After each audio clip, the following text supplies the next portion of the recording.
तो चलिए फटाफट हम आज के हमारे दूसरे दिन का क्लास शुरू करते हैं। आज हम बोर्ड मास के बारे में जानकारी प्राप्त करेंगे। BODMAS। तो चलिए सबका हम पहले अर्थ समझते हैं।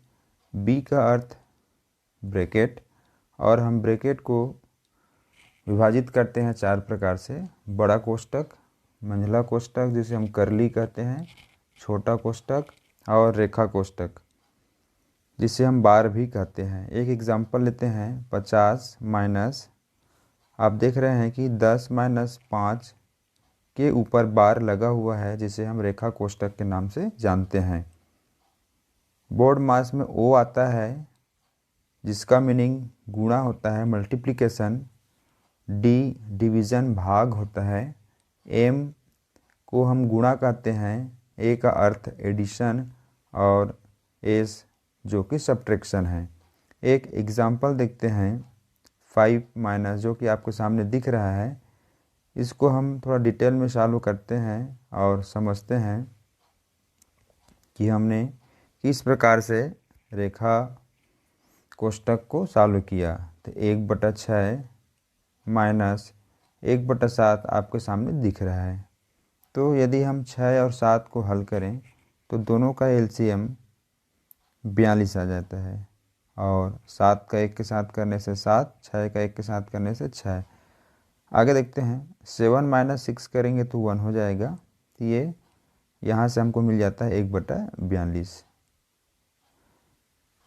चलिए आगे बढ़ते हैं और देखते हैं कि 0.6 को हम 6/10 लिख सकते हैं, जैसे कि यहाँ पर दिख रहा है। और 6/10 को यदि हम सॉल्व करें तो 3/5 हमको मिलता है। तात्पर्य यही है कि कौन से कोष्टक को सबसे पहले करना है। तो सबसे पहले रेखा कोष्टक को, फिर आगे देखते हैं छोटा कोष्टक 3/5 और 1/42 को हम हल करते हैं। यहाँ फिर से हम यदि लघुत्तम समापवर्तक लेते हैं तो 5 और 42 का 210 मिलता है। आगे बढ़ें तो हम गुणा करते हैं 3 का 42 के साथ और 5 का 1 के साथ, तो हमको 126-5 मिलता है, जिसको सॉल्व करने से हमको 131/210 मिला। चलिए आगे बढ़ते हैं। फिर से हमको मिलता है मंझला कोष्टक अर्थात करली ब्रैकेट, जिसको हम सॉल्व करेंगे तो 8 गुणित 210 को करने से हमको 1680 मिला, और 3 गुणित 131 को करने से 393 मिला। 3 और 210 को यदि हम गुणा कर दें तो 630 हमको प्राप्त हो जाता है। चलिए आगे बढ़ते हैं। इस प्रकार से ये करली ब्रैकेट भी सॉल्व हो गया। फिर लास्ट में आता है सबसे बड़ा ब्रैकेट। 3 का गुणा 630 के साथ किए और 4 का गुणा हम 1287 के साथ किए, जिससे हमको 5148 मिला। और सबको सॉल्व करते हैं तो 7038/252 जो कि आपको प्राप्त होता है।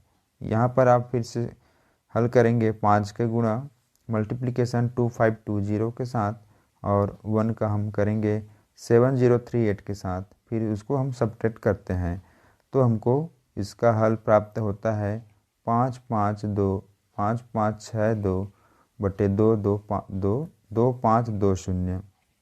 आज के हमारे दूसरे क्लास में हम बाल विकास के बारे में समझते हैं। जैसा कि हमने लर्निंग अधिगम का अर्थ समझ लिया था, उसके हम विशेषताएं के बारे में देखते हैं कि क्या क्या विशेषता होती है।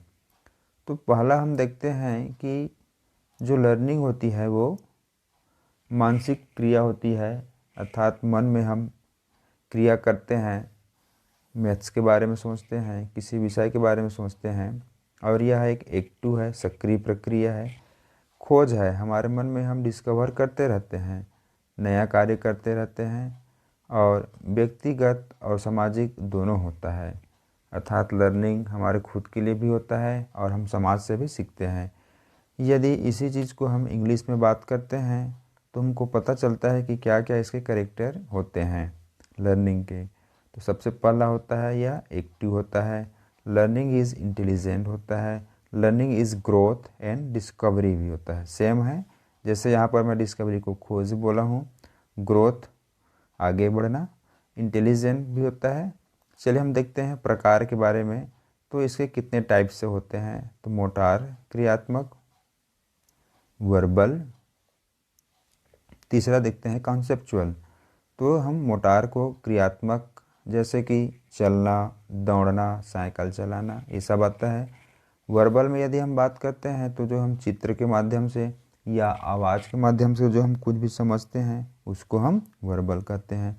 यदि हम कॉन्सेप्चुअल की बात करें, विचारात्मक या संज्ञानात्मक, तो पढ़ना, हिसाब करना, गणित सॉल्व करना आदि आता है। इसी को यदि हम हिंदी में बात करते हैं तो सेम है, क्रियात्मक या कौशल, संज्ञानात्मक या संकेत के माध्यम से जिसको हम वर्बल बोलते हैं, चित्र या फोटो को देखकर हम सीखते हैं। अर्थात लर्निंग, अधिगम के प्रकार 3 प्रकार के होते हैं और इसको हमको समझना बहुत ही ज़रूरी है।